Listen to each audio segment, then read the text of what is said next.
Alrighty, folks, we are going to react to a couple of short form contents about real estate investors or investors in general making bad investment decisions. Mr. Millennial Mike, what do you got for me? Yeah, so we got a couple of different videos sort of on the same topic here. And for those of you out there who know this segment, if you watch a video, if you see it on TikTok or Instagram, or even if it's a longer form, send it to me, send it to Mike. We'll make sure that we get him reacting to it at some point. So we're going to start out with some people who made some interesting decisions during the last recession. Are you ready? This ought to be good. We're in a house now that's worth a lot less than what we paid for it. Have you lost the money that you made? Yes, sir. Yeah. It's a lazy man's way of making money. It's a gamble.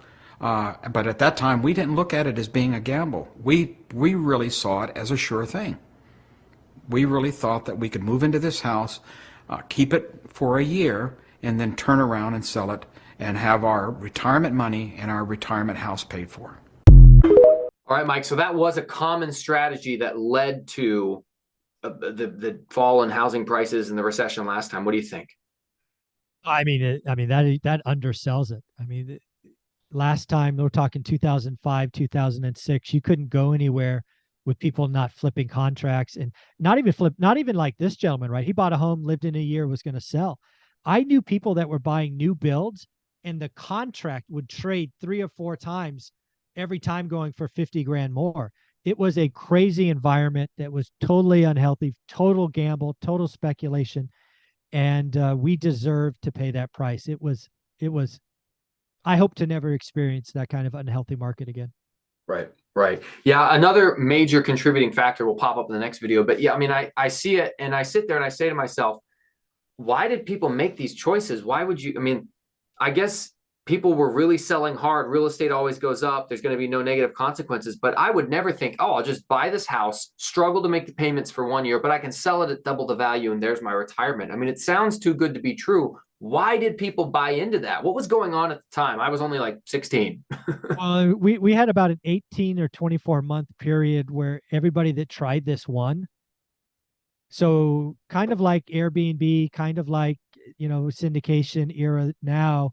The first people that try it make killings, tell everybody, which more people come in and more people come in and more people come in. And it got to a point that literally I would go to events and 90% of the people were flipping stuff that they never lived in. It was total speculation and totally unhealthy. So, All right, let's watch one more. No! No! No! No!